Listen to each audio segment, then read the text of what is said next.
ये लीजिए मैडम आपका पानी। अरे स्नेहा तुम? पंकज तुम इधर? मैं तो यहाँ काम करता हूँ, लेकिन तुम यहाँ क्या कर रही हो? मैं यहाँ इंटरव्यू देने आई हूँ। हे भगवान, तुम्हें पूरे शहर में यही कंपनी मिली थी क्या, जिस कंपनी में मैं मैनेजर की पोस्ट के लिए आई हूँ? तुम उस कंपनी में एज अ पियोन।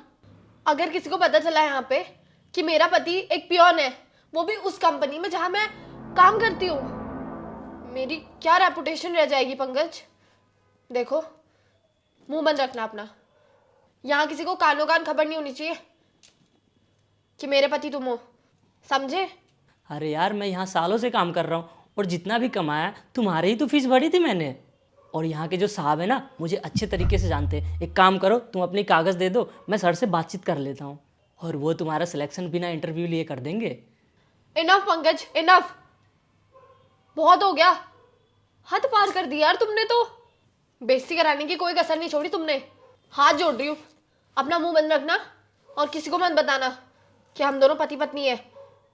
ये पति पत्नी का रिश्ता ना घर तक रखो, काम में मत लेके आना। चुप रहना प्लीज। अच्छा बाबा, आप एक काम करो, ये पानी पियो, वरना तुम्हारा इंटरव्यू खराब चला जाएगा। मैम आपका इंटरव्यू स्टार्ट होने वाला है, तो आप प्लीज़ जल्दी से अंदर आ जाइए। जी मैं आई।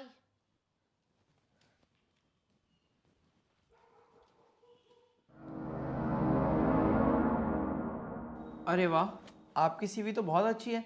आपने ड्यू से पढ़ाई की है? हाँ जी सर, वही था मेरा कॉलेज। अच्छा, ये तो बहुत बढ़िया बात है।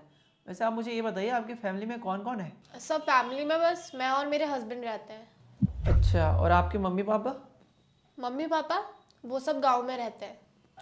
तो आपके पढ़ाई का खर्चा मम्मी पापा ने उठाया आपकी? जी नहीं, पढ़ाई लिखाई का खर्चा मेरे हस्बैंड ने उठाया। Oh nice. ऐसे बहुत कम हस्बैंड होते हैं जो शादी के बाद अपनी बीवी को पढ़ाते हैं। वैसे आपके हस्बैंड क्या करते हैं? हस्बैंड क्या करते हैं? वो बिजनेसमैन है और अपनी कंपनी चलाते हैं। अच्छा, तो आप इस कंपनी में इंटरव्यू देने क्यों आई हो? आपके पति का बिजनेस है तो आपको वही संभालना चाहिए। हाँ सर, आप सही बोल रहे हो। होना तो मुझे वही चाहिए था, लेकिन वो ऐसा है ना, मैं अपने पति के ऊपर बोझ नहीं बनना चाहती। मैं उनको दिखाना चाहती हूँ कि मैं भी खुद कुछ कर सकती हूँ, और इसीलिए मैं इंटरव्यू देने आई हूँ, ताकि मैं आगे चल के अपना एक खुद का नाम बना सकूँ। देखिए, आपका सीवी और आपकी नॉलेज बहुत बढ़िया है, लेकिन फिर भी हम आपको इस कंपनी में नहीं रख सकते। जाइए आप। सर, सर अभी तो आपने मेरा सीवी देख के बोला कि मैं इस कंपनी के लिए क्वालिफाइड हूँ। देन अब क्या हो गया? अब आप मुझे मना क्यों कर रहे हो जॉब के लिए? क्योंकि आप जैसे झूठे इंसान की हमारी कंपनी में कोई ज़रूरत नहीं है। सर मैंने क्या झूठ बोला? आपने अभी थोड़ी देर पहले क्या बोला? आपके पति एक बिजनेसमैन है, उनकी एक कंपनी है और वो कंपनी चलाते हैं। अरे मैडम, अभी थोड़ी देर पहले आपको एक बाहर पियोन मिला था, शायद आप भूल गए क्या? वही आपके पति है। सर आपको कैसे पता चला? जब आप उनसे बहस कर रही थी ना, तभी आपकी मैंने बात सुन ली थी। मैं यहाँ इंटरव्यू देने आई हूँ। हे भगवान, तुम्हें पूरे शहर में यही कंपनी मिली थी क्या, जिस कंपनी में मैं मैनेजर की पोस्ट के लिए आई हूँ? तुम उस कंपनी में एज अ पियोन। अगर किसी को पता चला यहाँ पे कि मेरा पति एक पियोन है, वो भी उस कंपनी में जहाँ मैं काम करती हूँ, मेरी क्या रेपुटेशन रह जाएगी पंकज। देखो, मुंह बंद रखना अपना। यहाँ किसी को कानों कान खबर नहीं होनी चाहिए कि मेरे पति तुम हो। इसलिए मैंने आपसे पूछा आपके पति क्या करते हैं। आपने आपने मुझसे झूठ बोला। अरे शर्म आनी चाहिए आपको।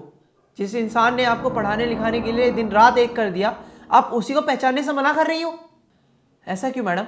आपने अपने पति के साथ ऐसा बिहेव क्यों किया, जैसे आप उन्हें जानती ही नहीं हो? सर मैंने ऐसा इसीलिए किया क्योंकि अगर इस कंपनी में किसी भी एम्प्लॉय को पता चल जाता कि यहाँ का पियोन मेरा पति है, तो मेरी क्या रेपुटेशन रह जाती, मेरी बची कुची इज्जत भी चले जाती। अगर आप चाहते हो तो मैं एक्सेप्ट कर लेती हूँ कि वही मेरे पति है। मैडम, आप एक्सेप्ट करो या ना करो, इससे फ़र्क नहीं पड़ता, लेकिन एक बात याद रखिए, वो आपके पति हैं और पति ही रहेंगे। फ़र्क तो इस बात से पड़ता है कि आपको अभी भी रेपुटेशन की पड़ी है आपकी। अरे आप जैसी औरत को ना शर्म आनी चाहिए, जो अपने पति को पहचानने से इनकार कर रही है। अरे जिस इंसान ने अपनी परवाह करते बिना आपकी पढ़ाई पूरी करवाई है, आप उसी इंसान को पहचानने से मना कर रहे हो, कल को अगर मैंने आपको इस कंपनी में जॉब दे दी तो क्या गारंटी है कि आप इस कंपनी के लिए लॉयल रहेंगे।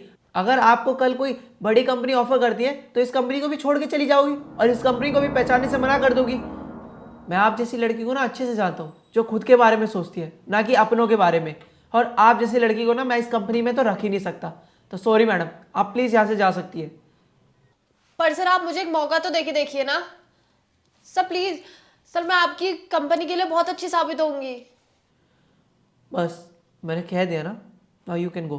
सर प्लीज, मैं बिल्कुल क्वालिफाइड हूँ, आप मुझे एक मौका तो देके देखिए। जाइए मैडम।